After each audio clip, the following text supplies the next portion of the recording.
नमस्कार। कभी कभी ऐसा लगता है ना कि इंग्लिश बोलते समय हमारे शब्द थोड़े फ्लैट मतलब बेजान से लगते हैं।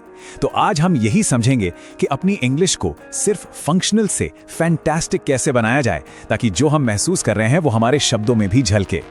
अक्सर होता यह है कि जब हम कोई नई भाषा सीखते हैं तो हम इंफॉर्मेशन तो दे पाते हैं, लेकिन अपनी असली फीलिंग्स जैसे खुशी, हैरानी या दुख, उन्हें एक्सप्रेस करना बड़ा मुश्किल हो जाता है। हमारी बातें जानकारी तो देती हैं, पर उनमें वो जान नहीं होती।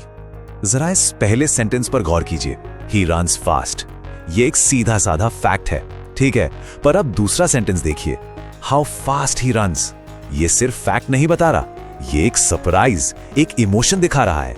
यही तो है एक्सप्रेसिव इंग्लिश की असली ताकत। तो चलिए अपनी इंग्लिश को सिर्फ काम चलाने वाली इंग्लिश से आगे ले जाते हैं।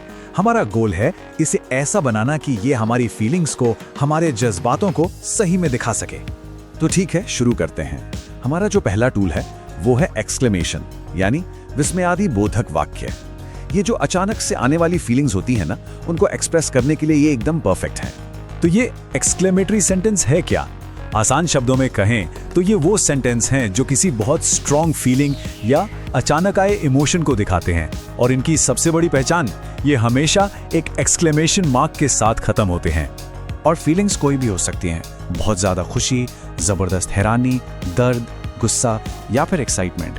जैसा कि इन इमोजीज में दिख रहा है, एक्सक्लेमेशंस भावनाओं का पूरा स्पेक्ट्रम कवर करते हैं। जैसे मान लीजिए कि हम कोई बहुत ही खूबसूरत जगह देखते हैं, तो हम सिर्फ ये नहीं कहेंगे कि दिस प्लेस इज ब्यूटीफुल, हमारे मुंह से निकलेगा व्हाट अ ब्यूटीफुल प्लेस, है ना? उस आश्चर्य और खुशी का भाव एकदम साफ पता चलता है।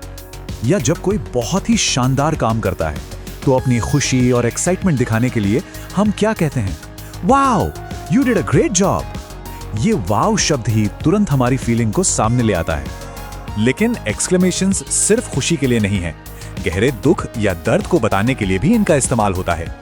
जैसे अलास, ही इज नो मोर। ये वाक्य उस अचानक मिले दुख को जाहिर करता है। तो याद रखने वाली सबसे जरूरी बात यह है कि एक्सक्लेमेटरी सेंटेंसेस में इमोशन ही सब कुछ है। इनके आखिर में एक्सक्लेमेशन मार्क लगाना कंपलसरी है, और ये बोलने और लिखने दोनों में ही एक बहुत स्ट्रॉन्ग इंपैक्ट डालते हैं। अच्छा, अब बढ़ते हैं अपने दूसरे टूल की तरफ और देखते हैं कि ये कैसे काम करता है। ये टूल है द विश, यानी इच्छावाचक वाक्य। ये हमारी उम्मीदों और इच्छाओं को शेयर करने के लिए है। तो विश सेंटेंसेस वो वाक्य हैं जिनका इस्तेमाल हम किसी इच्छा, आशा, आशीर्वाद या कभी-कभी तो पछतावे को जाहिर करने के लिए भी करते हैं। ये भावनाओं की एक बिल्कुल अलग पर उतनी ही जरूरी दुनिया है। इनका इस्तेमाल कई जगहों पर होता है। किसी को शुभकामनाएं देने के लिए, किसी को आशीर्वाद देने के लिए, फ्यूचर के लिए कोई उम्मीद जताने के लिए, या फिर पास्ट के किसी काम पर अफसोस जताने के लिए। किसी को फॉर्मली शुभकामना या आशीर्वाद देने का एक बड़ा ही सीधा साधा फॉर्मूला है। सेंटेंस को मे से शुरू करें, फिर सब्जेक्ट लगाएं और आखिर में वर्ब का बेस फॉर्म यानी उसका मूल रूप इस्तेमाल करें। जैसे may you succeed in life. ये एक आशीर्वाद है, एक शुभकामना है जो बहुत ही पॉजिटिव और फॉर्मल तरीके से दी गई है। अच्छा, विशेस बताने का एक और बहुत कॉमन तरीका है आई विश का इस्तेमाल करना। ये उन इच्छाओं के लिए होता है जो अभी सच नहीं है। I wish I were rich, काश मैं अमीर होता। ये एक इच्छा या एक तरह का अफसोस दिखा रहा है कि मैं अभी अमीर नहीं हूँ। इसी तरह की फीलिंग के लिए इफ ओनली का भी इस्तेमाल होता है, जैसे if only I had studied harder. अब सबसे जरूरी बात, इन दोनों के बीच के अंतर को समझना। एक्सक्लेमेशन और विश दोनों भावनाओं से जुड़े हैं, पर हैं बहुत अलग। चलिए इनकी आमने सामने तुलना करते हैं। इस टेबल पर ध्यान दीजिए। इमोशन के लेवल पर एक्सक्लेमेशंस अचानक आई फीलिंग्स के लिए हैं, जबकि विशेस इच्छा या उम्मीद के लिए। साइन में भी फर्क है। एक्सक्लेमेशन के लिए एक्सक्लेमेशन मार्क और विशेस के लिए फुल स्टॉप। एक्सक्लेमेशंस में व्हाट, हाउ, वाओ जैसे शब्द आम हैं, तो विशेस में मे और आई विश का इस्तेमाल होता है। और आखिर में पर्पस।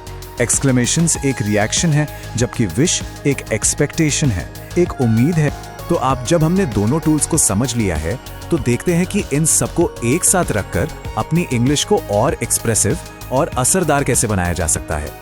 बस ये कुछ आसान से नियम याद रखने। अगर कोई तेज अचानक वाली फीलिंग है तो एक्सक्लेमेशन का इस्तेमाल करें। फ्यूचर के लिए कोई उम्मीद है तो मे से विश करें। पास्ट को लेकर कोई अफसोस है तो आई विश के साथ पास्ट टेंस का इस्तेमाल करें। और हाँ, मे के बाद वर्ब हमेशा अपने बेस फॉर्म में ही रहेगा। बात सीधी सी है, इन दोनों का सही इस्तेमाल हमारी इंग्लिश को न सिर्फ ज्यादा पावरफुल बनाता है बल्कि उसे ज्यादा ऑथेंटिक, ज्यादा असली बनाता है। हमारी बातें सिर्फ शब्द नहीं रह जाती, वो हमारी फीलिंग्स बन जाती हैं। तो अगली बार जब मन में कोई भावना उठे तो एक पल सोचिएगा, पहले क्या जाहिर करेंगे? एक अचानक आया रिएक्शन या एक गहरी इच्छा?